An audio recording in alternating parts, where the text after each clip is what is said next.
Hello, this is National Chess Master Rats at chess.com. I'm here to continue my video series of the team match between my video lessons group and CARPE DIEM. And this was played down on board 199, so we have a nice little rating advantage here. This is a pretty exciting game, and it could have gone either way, as we will see. Kind of interesting setup so far. Black's opposing the long diagonal with his bishop and playing kind of a Dutch defense. Now a3, I always question these moves. I just don't understand why you want to get an early b4 in. Just castle, complete your development, then go ahead and do a setup. Wait and see what Black does. Give Black a chance to not develop his pieces and tip his hand with maybe by weakening his pawn structure.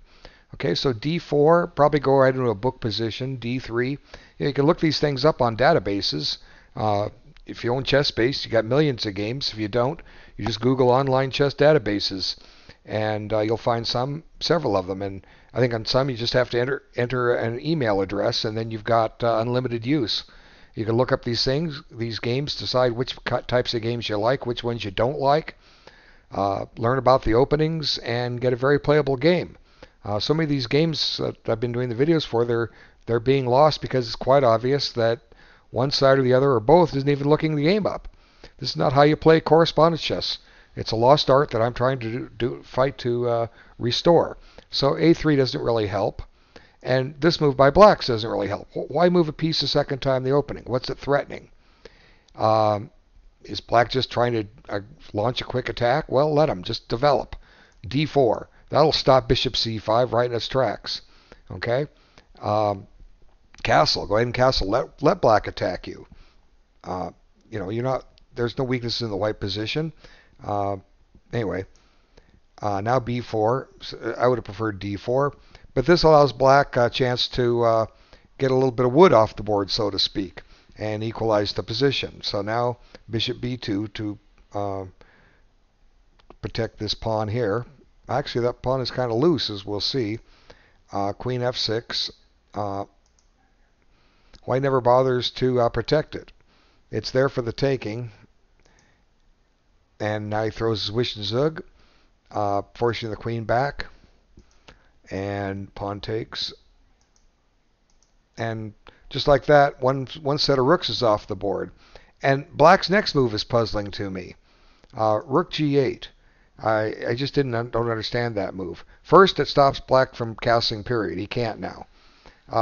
If you're going to not castle, the rook's already behind a pawn to advance. Go ahead and do that. Send that one forward, okay?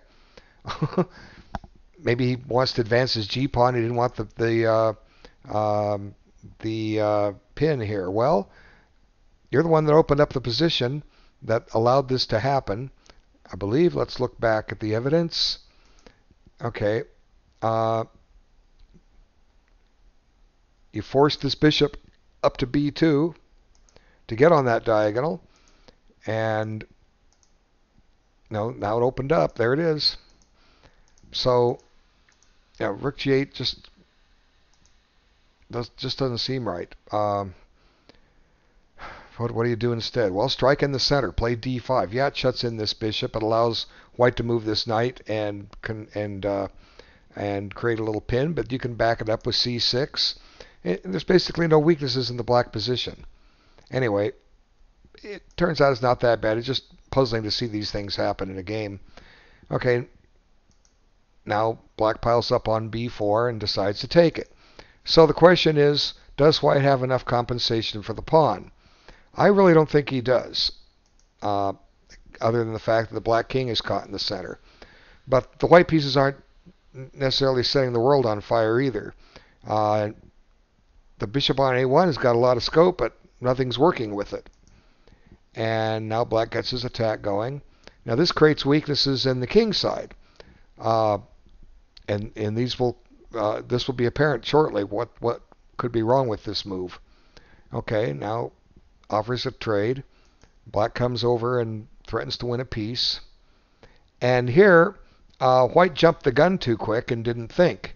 If he'd analyzed, he would have a not very nice move here. I can pause the video if you want to try to find it on your own. Okay, you've resumed it. Okay, then the nice move is a little deflection trick, knight check. Okay, this forces black to take, otherwise he's going to lose his queen. Now we take this bishop, and then we get this guy. Okay, so what's happened here? White has won his pawn back. Black has a very, very weak pawn, and I think White's for choice now. Okay, so missed a good move. And well, let's just look at it just a little bit more. Yeah, White's doing fine here. Okay, so let's back it up. He missed knight takes c7. And played bishop takes b7. And the trick is no longer there. But I think it came back up, if I remember correctly. I'm just trying to remember the lines. Yeah, I think it's back again, something similar to it. Let's see. Notice that d6, there's a fork on d6 if we can eliminate this defender. How are we going to do that? Let's see.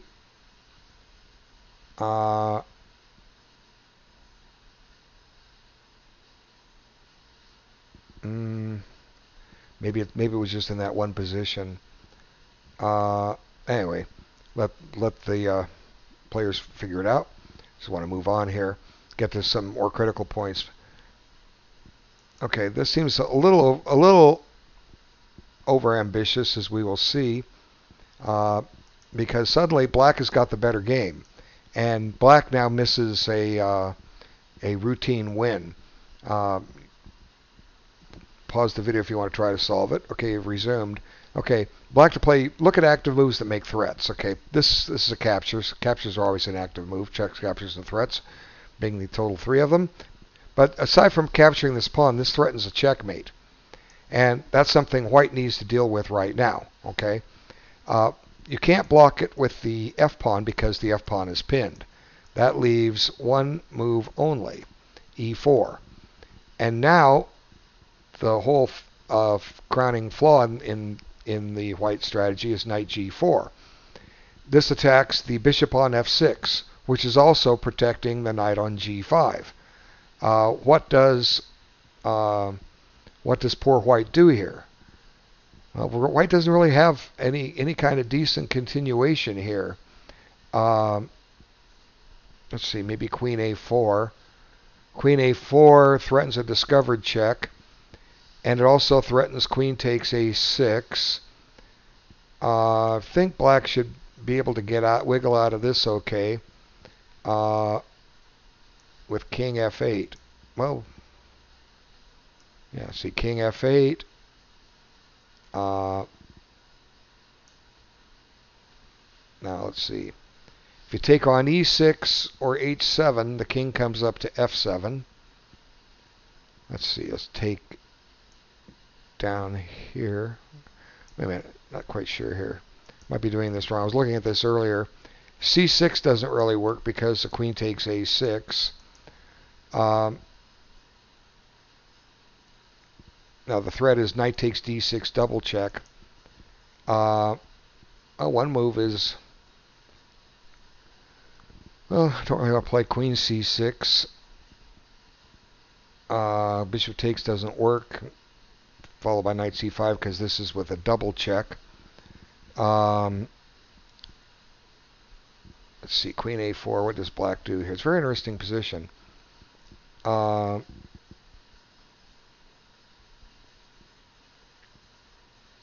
have a check here if we want it. I'm pretty sure Black is winning this. Just have to find the right move. Okay, the king can't go to d8. Going to d7 still steps into discovery. That gets very tricky. Let's go back to this move. Okay, now knight takes. King up. Okay, now everything's protected for the moment, but it's a little shaky. How does this knight get out? Let's bring the bishop all the way back just for safety's sake. But the question is, how does this knight get out? And I think the answer is it doesn't. F6 is going to be captured, and F8 clearly isn't available, and I think black wins this. Okay, but it's good. It's a good position to analyze. You sit, take 20, 30 minutes. I took 2 or 3 minutes on it. If you take your time on these things, you'll find them, find the right moves. And the more you look, the more you uncover, and the more you uncover, the better understanding you get of all aspects of chess: tactics, planning, analyzing. You really develop your talents if you'll sit and look at these things. But black comes up with an interesting exchange sacrifice. But there's a difference now. Instead of taking that knight later when the bishop could be forced off that protecting g5, he gives up material to do it. Black has still got reasonable chances here. He had to stop the mate, did it the same way.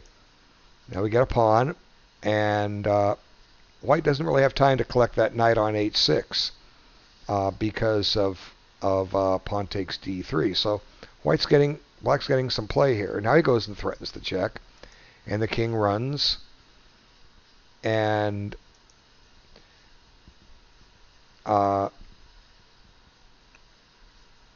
brings the king up again. He comes back, and here I think black misses his last chance is coming up here.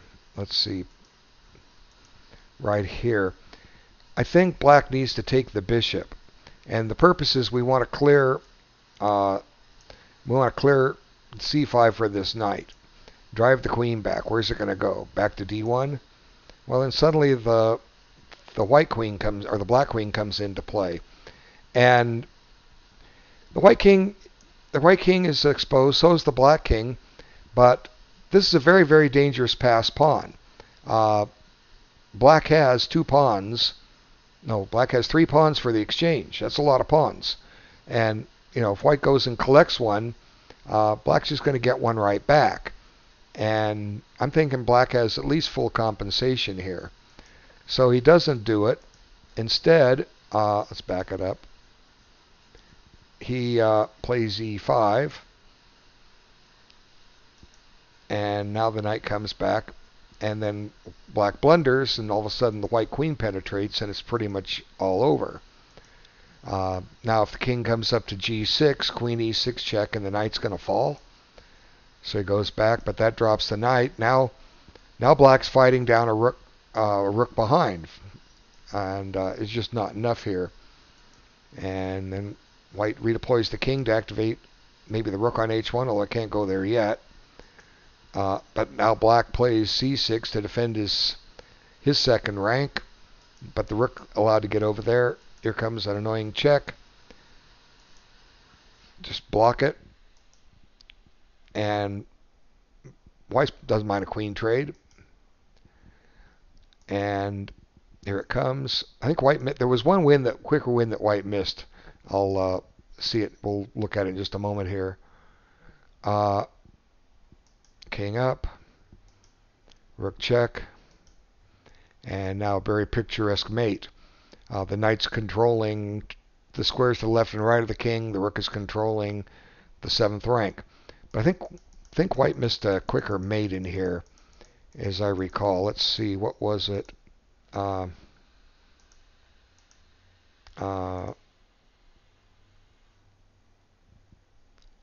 think it was this check. Okay. If black comes here, bishop h6 is an immediate checkmate. So if he comes to g7, bishop is with check. He's going to have to go here. And now after bishop h6, there's basically no defense to queen check and queen mate. If you move the pawn, I think that's immediate mate. So yeah, there were like 2 mate threats on here. You're threatening mate on the back rank, and you just can't cover them all. Queen b8 fails to this check and mate. Okay, so interesting game. Could have gone either way. Let's bring up the other one. See what happened there. And then our board had black, so let's bring this back to the beginning, flip the board. Now here's a very peculiar move. It just doesn't make sense. But you're getting out of book quick if you don't own books. Okay, fine, but databases are free. You're basically handing white a very easy game, or black a very easy game. And black just develops his pieces, although d5 was certainly playable. If pawn takes, queen takes, and you're tempoing g2 for what it's worth. Okay. Develop. Now, this takes away the best square for the knight and shuts the own bishop in. So white really hasn't gained much at all, but black's going to have to work for his advantage. And the best way to do that is develop pieces. So here white's basically saying, I hope you don't take it, because if you don't, I'll put my knight back on f2 and I'll have a chance to get in the game, or maybe I'll put it on f4. But black takes it. I think that's the right choice. And now white counterattacks, says, well, if you take on h3, I'll take on b7. But black says, nope, not going to do that. Okay, bishop f1, guarding the pawn. Now look at that bishop. It's gone to b5, came back to e2, now it's back on f1. And it's busy defending a double pawn. White's opening has failed. So now black gives up the square d5 and takes away a potential square for a knight to go to. So blocking your own pieces may not be a good idea. He's trying to stop white from playing d4. Well, let him. Just let him. You're controlling that square right now. White isn't. And here, it's one of those moves that I always question. You guys don't need to play these rook pawn moves. They're bad. Okay? You weaken your pawn structure, as will be seen. And you don't need to keep this bishop out of g5. Let it go there. Okay? Just develop your bishop. Bishop e7 was called for. You spend a tempo. And white decides to castle because he doesn't like the looks of castling king's side. I don't blame him. And now white makes a threat. And black misses it. And boom, bishop takes. There's a free pawn. So, you made a weakness and you lost you lost a pawn. So let's see. White's now actually ahead of pawn, although it's a double pawn. Black's going to have to work to prove he has an advantage here. And maybe with white having the bishop pair, maybe white has the advantage. Okay, so this is probably correct. Let's open up the queen side. That's where the target is, the enemy king. This puts a big hole on d4, which black decides not to occupy. Chases the queen. Now he comes back. Well, nothing there. Now I'll go to d4. It's like d4 would have been better. Anyway, knight b3. Now here I would consider a move like a5 and a4. This seems to make perfectly logical sense, and try and break open the white queen side. But instead, black goes here, weakening his own king side. Got to be careful now. And white throws caution to the wind and decides to give up a pawn or two. And there goes the second pawn. But now I just don't understand white's next move. Queen d2 is probably the best move.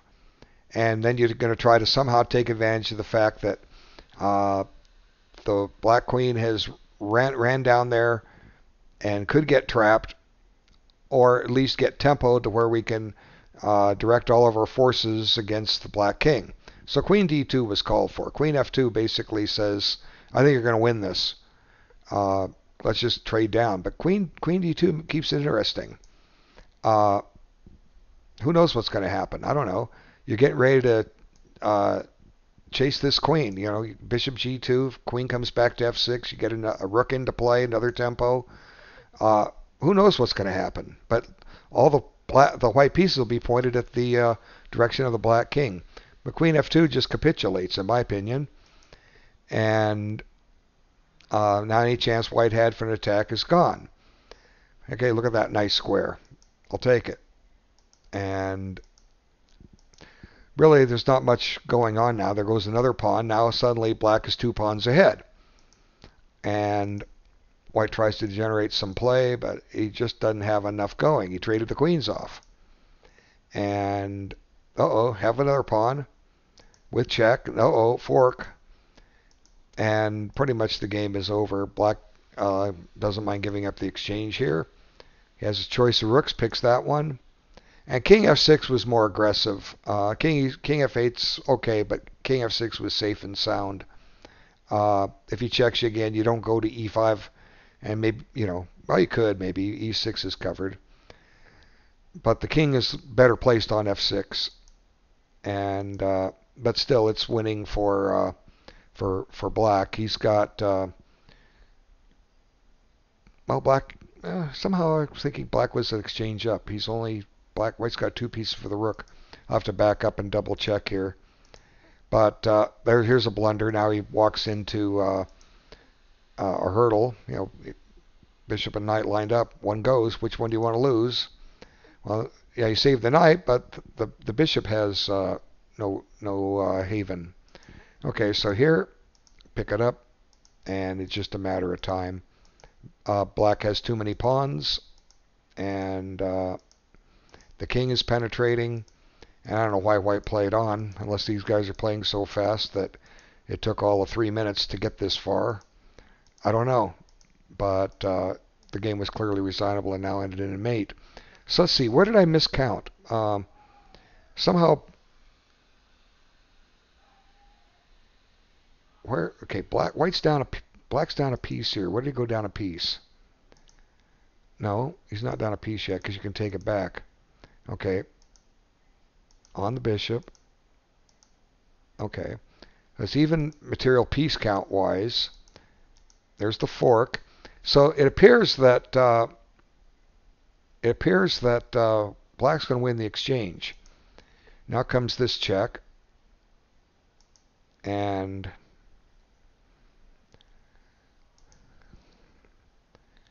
how does... Okay, I guess he needs to take the rook on h4. But then maybe this knight gets trapped.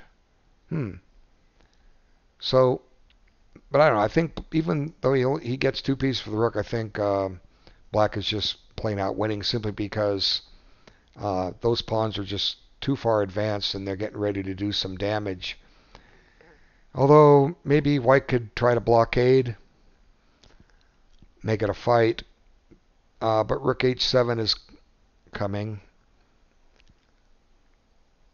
Let's see, this might have been a better move. Now rook h8 pretty much forces a rook to come off, although black could, I don't know, you're going to get your rook trapped. Rook g7, king there, f8 or f6.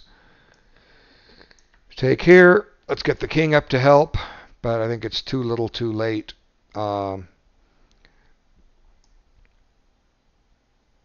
Check, and king d3, rook here. These pawns are starting to get dangerous. I'm just kind of running through some moves here. Where are you going to put the bishop? Back here.